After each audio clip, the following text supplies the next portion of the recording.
Okay, magandang gabi pong muli sa inyong lahat. Pastor Claude, magandang gabi. Salamat sa iyong maagang pagsama sa ating pag-aaral sa gabing ito. Tayo po'y magpapatuloy sa ating pag-aaral. Nasa Isaiah chapter 49 verses 4 to 5 tayo.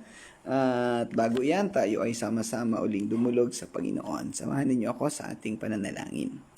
O dakila naming Diyos, Panginoon naming Ama, muli po kaming nagpapasalamat sa iyo sa magandang gabing ito na ibinigay mo sa amin upang kami makapagpatuloy na makapag-aral ng iyong mga salita. Muli po mo po kaming samahan, gabayan at pangunahan sa pag-aaral na ito. Gabayan mo po ako at turuan sa pagtuturo at maipaunawa sa bawat isa na makikinig at magjo-join sa aming talakayan ang nais mong ituro sa kanila, ang nilalaman ng iyong mga salita at ang mga mensahe nito na napakahalaga sa aming pamumuhay bilang mga lingkod mo. Salamat po, dakilang Diyos. Ito po ang aming panalangin sa pangalan ng Panginoong Hesus. Amen. Okay, magandang gabi po, Ate Alma at siyempre sa buong pamilya.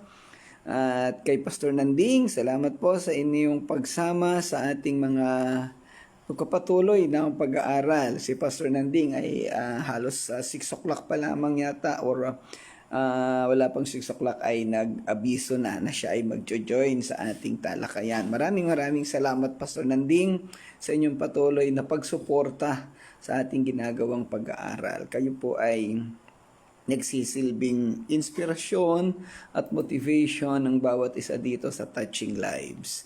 Okay, so sa ating pong pagkapatuloy sa gabing ito, ating tatalakayin ang Isaiah chapter 49 verses 4 and 5. Pero bago yan, ibigyan ko lang ng kapirasong summary yung tinalakay natin nung nakalipas na Sabado, yung talatang 2 at 3.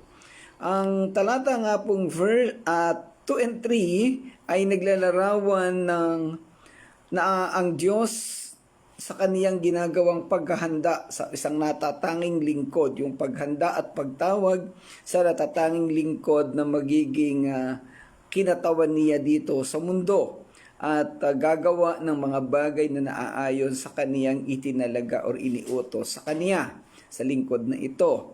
Ito ay para sa isang banal na misyon sa pamamagitan ng kanyang pagpapalakas sa lingkod na ito. Ang isang mapabasa at makikita sa talatang 2 hanggang 3 ay yung empowerment o pagpapalakas, pagtuturo, pag-i-equip na ginawa ng Diyos doon sa tao na kanyang pinili. Ito'y nag-iiwan sa atin ng mensahe na kung tayo ay tinawag ng Diyos, siguradong tayo ay kaniyang palalakasin. Siguradong tayo ay kaniyang tuturuan, gagabayan, at dadalhin doon sa mas tamang sistema ng paglilingkod. Magandang gabi, Nanay Gertrudes. Salamat po sa inyong pagsama uli sa ating pag-aaral. Naway maayos ang inyong kalagayan dyan sa Santa Rosa. Ang salita at doon sa pagkapatuloy ng talatang 2 at 3, ipinapakita dito na ang salita at pananalita ng lingkod na ito ay magiging kasintulad ng matalas na tabak at ang kaniyang pagkatao ay parang pinakintab na palaso na handang tumudla sa anumang oras.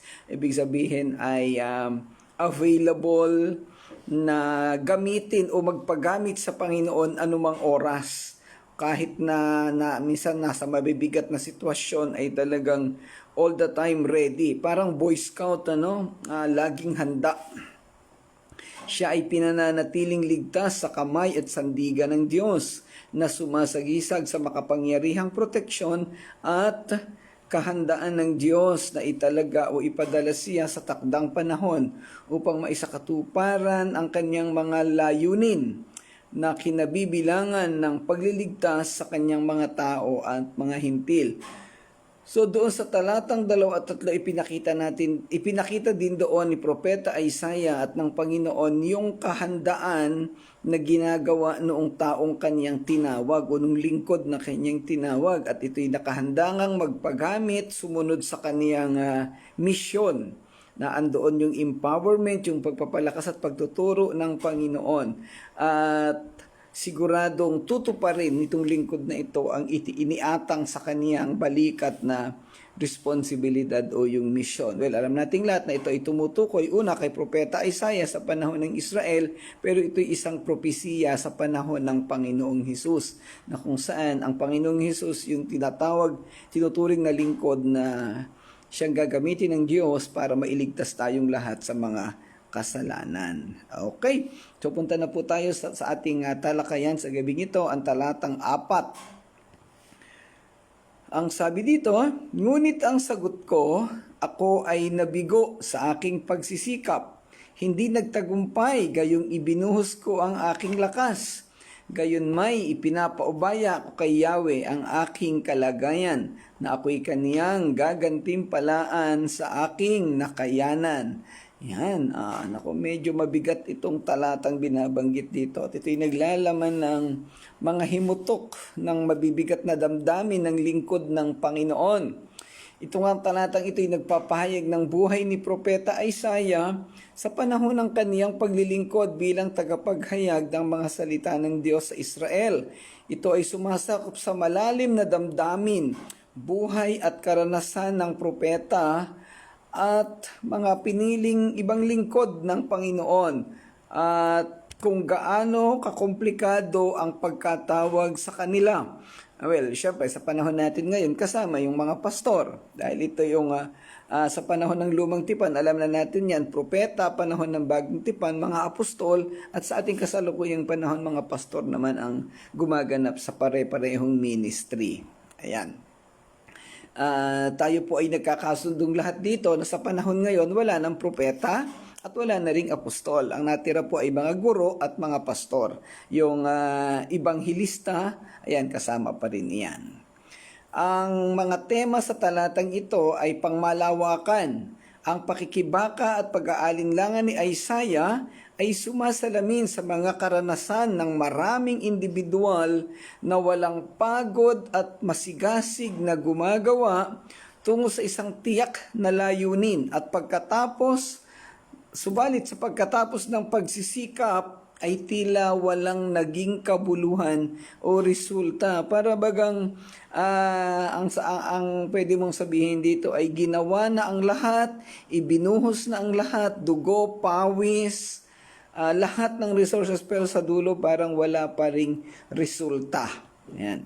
Naglalarawan ng makamundong pagsukat ng kabiguan sa mga gawaing iniatang sa balikat ng lingkod. Bakit makamundong pagsukat? Kasi yung damdamin dito ng pagbagsak, na parang bagsak na bagsak ang damdamin, nalulungkot, nabibigatan, dahil nakatingin doon sa aktual na tagumpay, doon sa parang physical o material na tagumpay. For example, sa church, sa napakamaraming mahabang panahon ng pananatili ng church ay tila baga hindi lumago. Gawin nating halimbawa ang Touching Lives. Bagamat 5 taon pa lang naman tayo, ang nangyayari ay talagang sa halip na dumami yung membro, sa halip na parang lumago, parang umuunti at nawawala pa. So parang ganoon. Sa puso at sa damdamin ko bilang pastor ay napakabigat ng ganong sitwasyon. At yun ang ipinapaliwanag dito ni Isaiah. Yung kanyang naging gawain sa Israel na maghayag ng mensahe, mangaral, magpaunawa ng mensahe ng Diyos, ay hindi rin siya pinakinggan.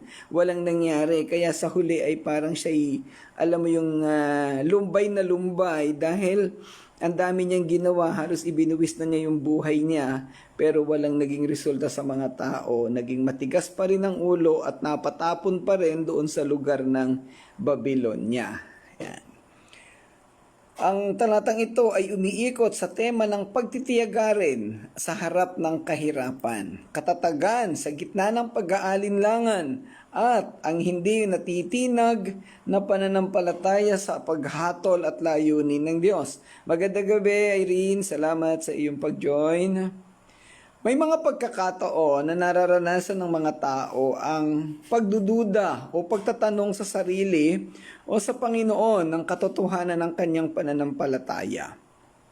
Sabi ko nga sa inyo lagi, bagamat kami mga pastor, yung inyong nararamdamang kabigatan ay nararamdaman din namin. Minsan nga sa totoo lang, mas mas mabigat pa yung sitwasyon ng mga pastor dahil yung problema ng church, dala-dala ng pastor, yung resulta ng paglago na hinahanap ay dala-dala ng pastor, at malimit even yung individual na problema at kabigatan ng mga tao sa loob ng simbahan ay dala-dala din ng pastor. So talagang pinagsama-sama na yun, halo-halo, ano?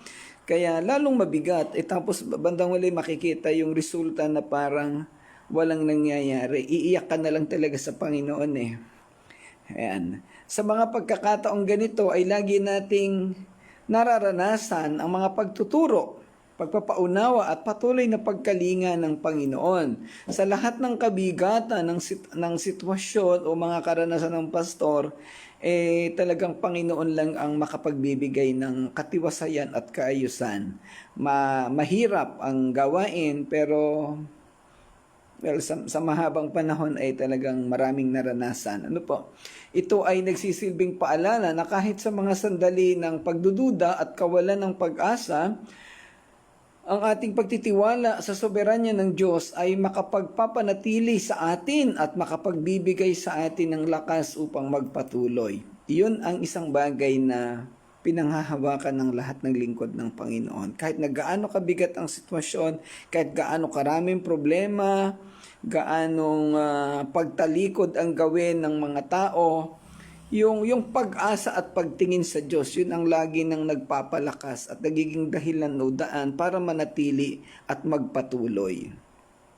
Pinapatunayan nito ang katatagan at hindi natitinag na pananampalataya ni Propeta Isaiah. At siyempre, lahat ng mga lingkod na pinili at itinalaga ng Panginoon.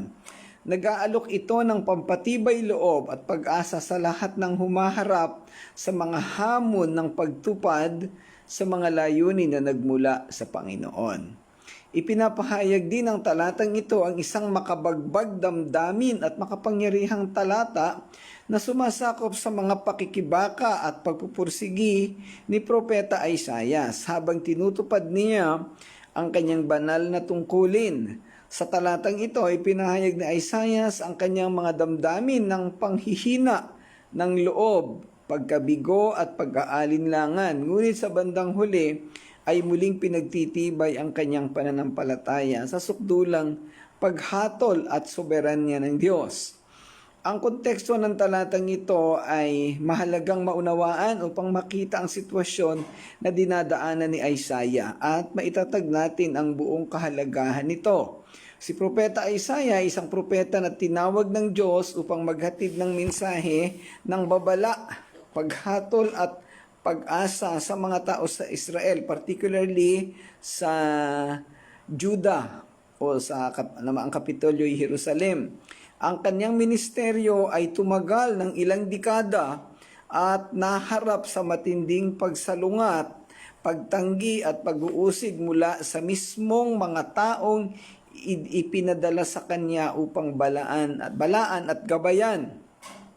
Sa naunang mga talata, binanggit ng propeta ang mga hamon at hadlang na naranasan niya sa pagtupad ng kanyang misyon, at sa talatang ito, hayagan niyang ibinahagi ang kanyang damdamin ng kawalan ng pag-asa at kabiguan.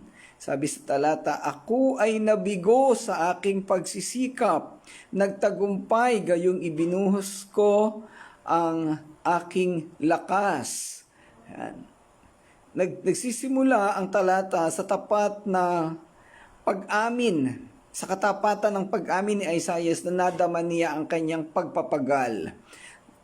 Nadama niya na ang kanyang pagpapagal ay walang naging kabuluhan at tila ginugol niya ang kanyang lakas para sa wala.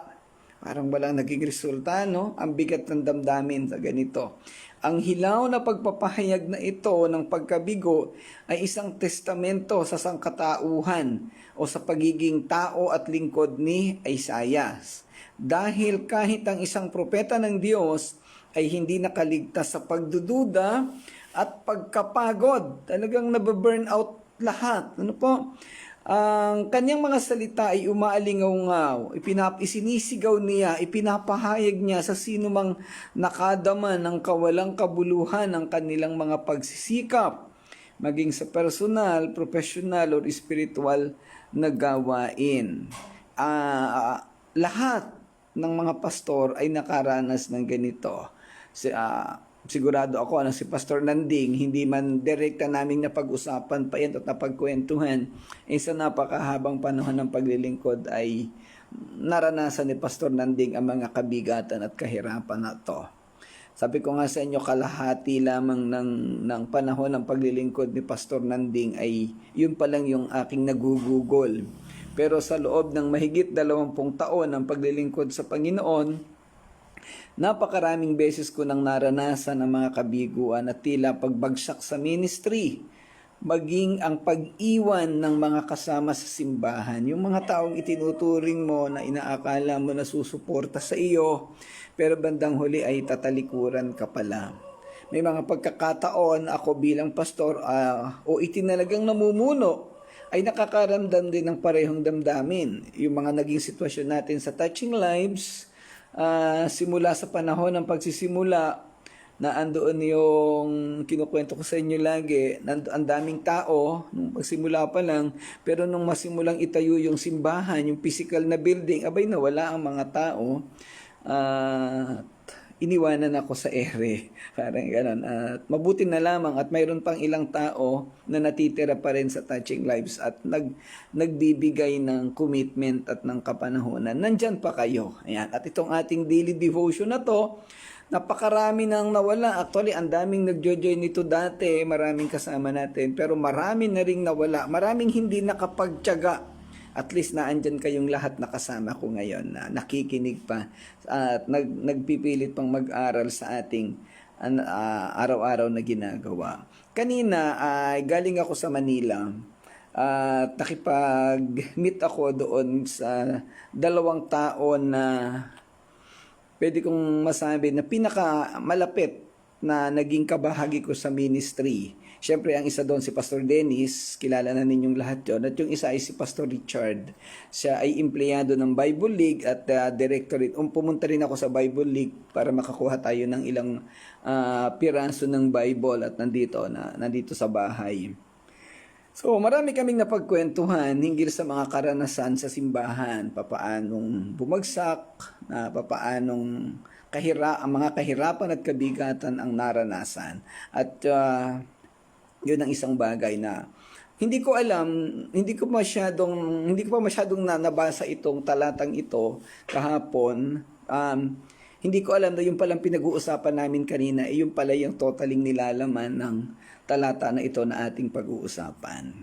Gayunpaman, sa kabila ng mga kahirapan at mga karanasang mabibigat o tila kabiguan, ang isang bagay na pwede kong patunayan sa inyong lahat ay ang patuloy na paggabay at pagtugon ng Panginoon sa lahat ng kabigatan na ito. Hindi kailanman nagpabaya ang Panginoon. At hindi niya hahayaan na bumagsak o mabaliwala ang kaniyang lingkod na pinili o itinalaga. Si Propeta Isaiah ay nakaranas ng maraming kabigatan. At sa huling bahagi ng talatang ito ay hinahayag niya yung pinakabuod ng panloob na kanyang pakikibaka. Alam mo yung inner disturbances niya, yung panloob na damdamin na napakabigat. Pinagkasundo niya, pinilit niyang i-reconcile sa kanyang damdamin ang kawalang kabuluhan ng isang matatag na pagpapatibay ng kanyang pananampalataya sa sukdulang paghatol ng Diyos at ang kanyang pagtitiwala na ang kanyang gawain ay nananatiling nasa kamay ng Diyos. Alam mo yung sitwasyon na parang wala nang nangyayari sa gawain, na parang hindi na ino-honor ng mga tao kung anong ginagawa mo, pero ipapaunawa sa iyo ng Panginoon na sa mata ng Diyos, napakahalaga ng ginagawa mo.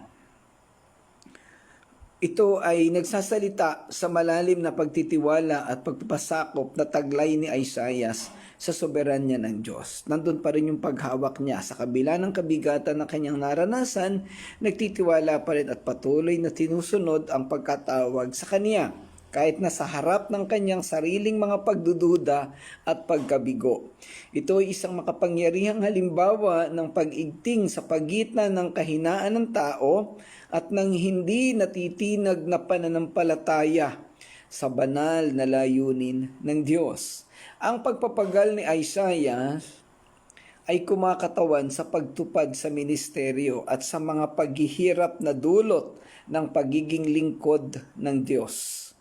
Ang kanyang pakiramdam ng kawalang saysay at pagkatalo ay sumisimbolo sa panloob ng mga pakikibaka at espiritual na mga labanan at kinakaharap na maraming mananampalataya sa kanilang paglalakbay ng pananampalataya. Gayunpaman, ang kanilang pagkilala sa paghatol ng Diyos at ang kanyang gawain ay nasa kamay ng Diyos at nagsisilbing simbolo ng pag-asa at pagtitiwala sa harap ng kahirapan. Ito po mga kapatid yung sinasabi natin. Isa sa mga bagay na ituro ito sa akin at naiwanan ni Pastor Ed. Ang sabi niya, when the ministry gets tough, it is your calling that counts. Pag dumating ang panahon at sitwasyon na napakabigat na ng ministry, ang pagkatawag sa iyo ang magpapatunay kung ikay mananatili. At yan po ang mga bagay na naranasan ko sa buhay ko. Ayan. Si Propeta Isaiah, pinapahayag niya dito yung kanyang kabiguan. At nabanggit ko na rin sa inyo ng ilang beses, matapos na mawala si Haring Hezekiah, ang pumalit sa kanya yung anak na si Haring Manases, isang napakasamang hari. At dahil si Propeta Isaiah ay direktang magsalita sa pangangaral na masasakit ang kanyang mga salitang sinasabi laban sa mga Israelita at sa haring ito, ang ginawa ni Haring Manases ay alam ko ilinagay siya sa isang sako o dun sa isang lalagyan, tapos inilagay siya sa gitna ng malaking puno, sa loob ng malaking puno, at yung puno na iyon ay ipinalagari ng vertical, no? Pinaputol na ganoon. Kaya kasamang nalagari yung katawan ni Propeta Isaiah. Medyo nakakakilabot. Sorry po, baka mayroong naghahapunan sa inyo po. So, makita natin dito. Bakit ko ba nabanggit yung paraan ng pagpatay kay Isaiah? Kasi ito, yung laman ng talata, naghihimutok nga yung damdamin niya buti na, tapos yun pa yung kinalabasan ng kaniyang buhay. Sa kabila ng hirap, ng pagtitiyaga, ng naging pagsisikap ni Isaiah, iyon ang isinukli sa kaniya ng mga tao. Pero sa mata ng Diyos, siya ay tunay na bayani at tunay na lingkod. Ayan. Okay, proceed po tayo sa verse 5. Bago pa ako ipanganak ay hinirang na ni Yahweh. Pinili niya ako para maging lingkod niya. Tipunin ang bayang Israel at nagkawatak-watak. Binigyan ako ni Yahweh ng karangalan. Sa kanya nagbubuhat ang aking kalakasan. Ganda ng pangungusap na ito, ano? And now saith the Lord that formed me from the womb to be his servant, to bring Jacob again to him. Though Israel be not gathered, yet shall I be glorious in the eyes of the Lord, and my God shall be my strength. Magandang gabi, Pastor Dennis. Salamat at nandyan ka. Kasama ka sa tinatalakay ko dito. Yan. Okay, dito sa talatang 5, ang talatang ito ay naghahayag ng malalim at makabuluhang mga tema ng banal na pagtawag, layunin, tiyaga at pagtitiwala sa Diyos.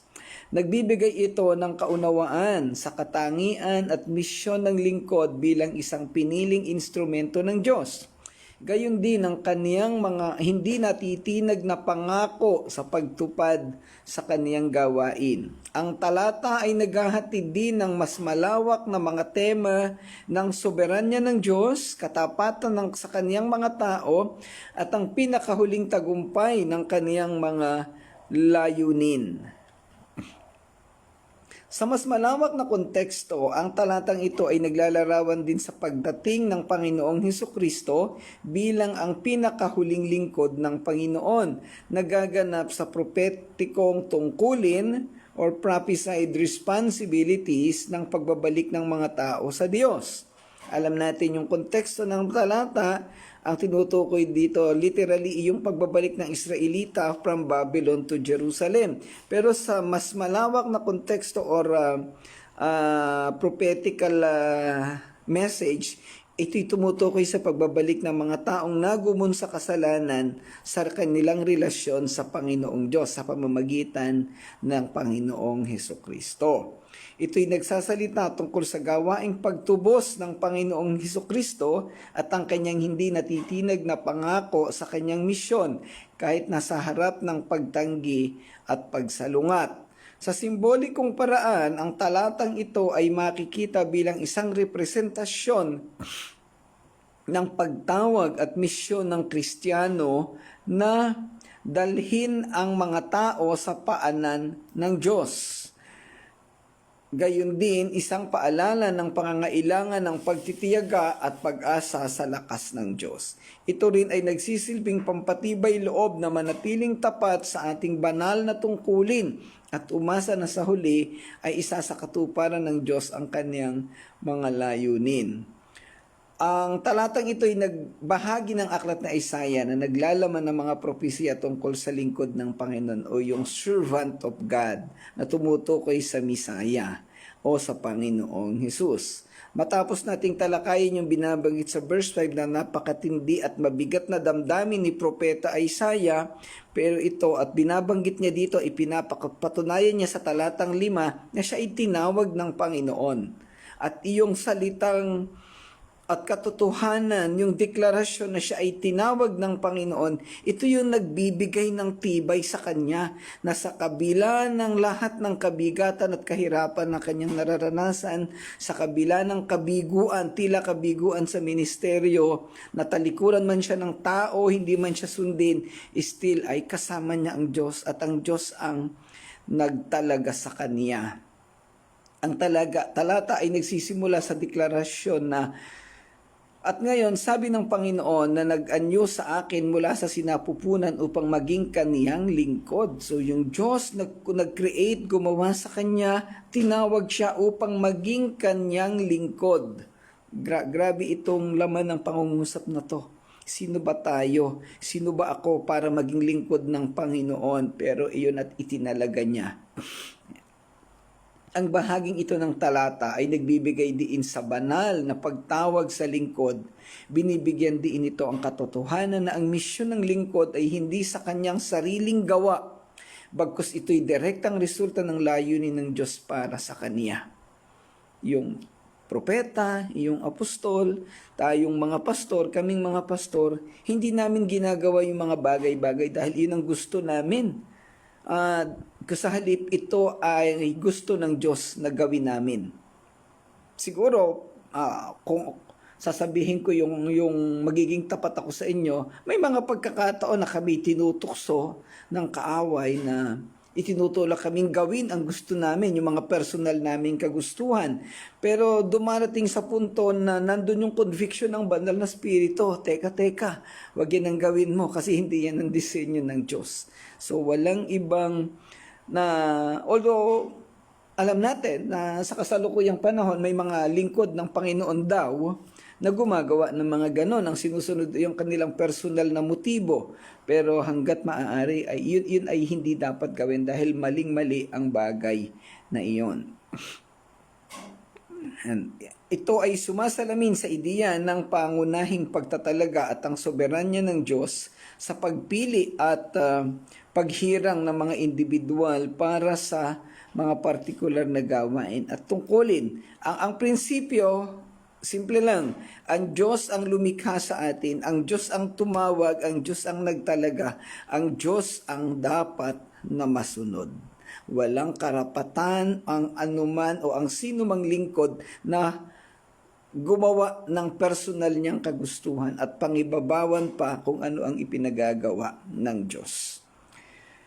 Ang susunod na bahagi ng talata ay nagsasaad upang tipunin ang bayang Israel na nagkawatak-watak. So this is the mission of Prophet Isaiah. Dito ang pangunahing gawain ng alipin ay inihayag ang ibalik ang bayan ng Israel o binanggit yung pangalan ni Jacob sa Diyos doon sa kaniyang bayan. Ito ay mauunawaan sa literal na diwa dahil ang hula ay nagsasalita sa kalaunan na pagsasauli ng Israel at ang kanilang pagbabalik sa Diyos, yung naputol na relasyon. At ganun din tayo. Ito yung tinatalakay ko nung Sunday na dahilan sa kasalanan ni Adan, naputol lahat ng relationship natin sa Diyos. Even yung original image natin ay nawala. Kaya nga ito ang inirestore ng Panginoong Diyos o sa pamamagitan ng kamatayan ng Panginoong Hesus. Ngunit, maliban sa sitwasyon ng Israel, ito ay tumatalakay sa ating relasyon sa Panginoon sa kasalukuyang panahon. Ang talata ay nagpapatuloy sa pagkilalang sa pamamagitan ng mga salitang, binigyan ako ni Yahweh ng karangalan. God honored me. Yan. Ang bahaging ito ng talata ay nagpapakita ng hindi natitinag na pangako ng lingkod sa kaniyang misyon sa kabila ng mga potensyal na hamon at balakid. Kahit na ang mga tao ng Israel ay hindi kaagad tumugon sa kanyang mensahe, ang lingkod ay determinado na manatiling matatag sa pagtupad sa kaniyang pagtawag o sa pagkatawag sa kaniya. Ito'y nagsasalita sa tiyaga at katapatan ng lingkod sa harap ng kahirapan. Gayon din ang kanyang pagtitiwala sa sukdulang pagsang-ayon at pagkilala ng Diyos sa kanyang mga pagsisikap. Sa mga panahon ng kabigatan at kahirapan sa ministry, kasama ang damdamin na parang wala na sa iyo, nasa tabi mo or wala ka ng kasamang mga tao na tila baga wala nang sumusuporta at naniniwala sa iyo, na parang tumatayo ka na lang at kinakausap ka na lang dahil pastor ka, may raming mga pagkakataon talagang in reality ay napaisip talaga ako na umalis na talaga at iwanan ang gawain. Subalit ang Diyos ay napakalawak ng kaniyang pagmamahal sa atin at sa gawain. Sa mga ganitong pagbabalak, lagi na akong ibinabalik ng Panginoon sa sitwasyon na kung aalis ka, ganito na nga at bagsak na yung gawain, wala nang iilan na yung tao tapos aalis ka pa, ay di lalo nang walang mangyayari. So doon po ako lagi ibinabalik ng Panginoon sa ganoong sitwasyon. Kaya nananatili pa rin at sa biyaya ng Panginoon dahil nandyan kayo, tuloy-tuloy ang ating gawain ng paglilingkod at pagpaparangal sa Panginoon. Ang huling bahagi ng talata ay nagpapatunay, sa Kanya nagbubuhat ang aking kalakasan. Wow. Ito'y isang malakas na deklarasyon ng pagtitiwala ng lingkod sa Diyos para sa lakas at suporta. Ito ang naghahatid ng isang malalim na pakiramdam ng pag-asa sa pagbibigay ng kapangyarihan at kakayahan ng Diyos na magampanan ang gawaing nasa kamay niya. Binibigyang din dito ang matalik na kaugnayan ng alipin sa Diyos o ng lingkod sa Diyos. Dahil kinikilala niya ang Diyos bilang kanyang pinagmumulan ng lakas at lahat ng pangangailangan para manatili, magpatuloy at magtagumpay sa misyong ibinigay ng Diyos. So ayan. Tatandaan natin mga kapatid, sa lahat ng mabibigat na sitwasyon, kagaya ng sabi ko kanina, it is your calling that counts. Totoo ka bang tinawag ng Panginoon? Mananatili ka ba? Actually, kung paspalalawakin pa natin ito, hindi lang naman mga pastor ang covered nito Kahit kayong mga membro ng church. Kasi yung mga nararanasang kabigatan ng pastor ay siguradong nararanasan din ng mga membro. Kung medyo nagugulumihanan minsan ng pastor, siguradong yung mga membro ganun din. Pero ang tanong, mananatili ka ba? Salamat na lang sa Panginoon at nananatili pa rin kayong lahat. Naandyan pa rin kayo na sumusuporta at tumutulong at nagiging kabahagi ko sa gawain. At sa pamamagitan ng inyong pagtulong, ng inyong presensya at pagpapatuloy, tayo ay patuloy na nagbibigay karangalan sa Panginoon at sa dulo ng panahon, siguradong mayroong tagumpay na makakamit.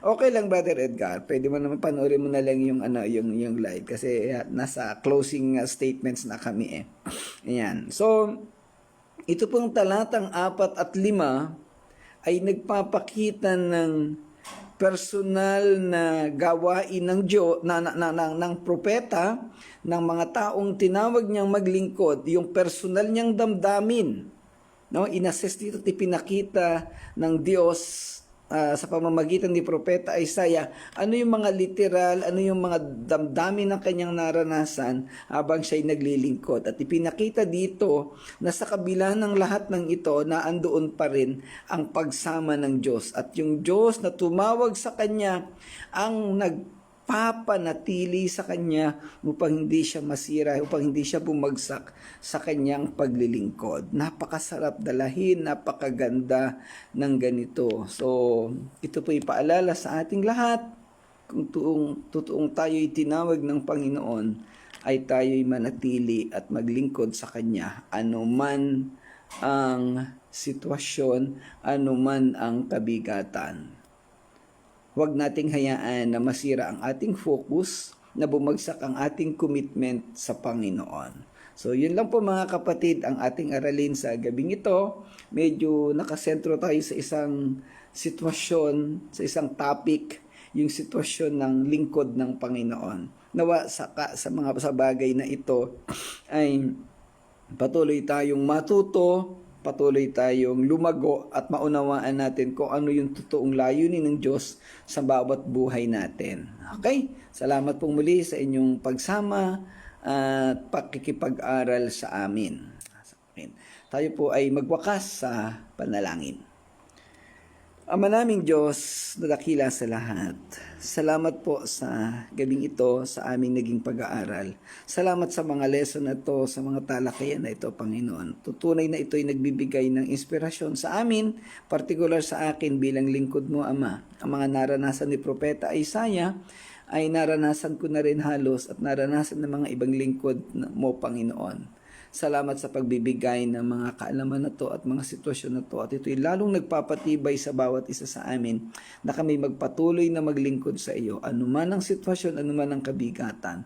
Panginoon, lagi mo kaming samahan, pagpalain at gabayan. Ikaw po ang patuloy na manguna sa aming lahat at lalo na po ang mga kapatiran namin, Panginoon, na kagaya naming mga lingkod mo ay nakakaranas rin ng mga kabigatan sa buhay. Ikaw po ang patuloy na mag-angat sa aming paglilingkod sa iyo, sa aming mga damdamin at patuloy kaming maging positibo na sa kabila ng lahat ng ito, ikaw ay naandyan at nananatiling kasama namin. Salamat po dakilang Diyos. Ito po ang aming panalangin sa pangalan ng Panginoong Hesus. Amen. Amen.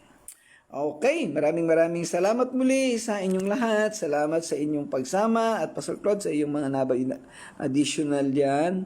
Okay, salamat Brother Edgar, salamat kay Pastor Dennis, salamat sa pamilya ni Ate Alma, sa inyo pong lahat dyan, San Rafael, at kay Pastor Nanding syempre, at kay Mami Ay, kay Nanay Gertrudes, at sa iba pa pong nag-join na hindi ko nakita ang pangalan. Salamat po sa inyong pagpapatuloy sa pag-aaral sa salita ng Panginoon. Kita-kita po tayo uli bukas. God bless everyone. To God be the glory.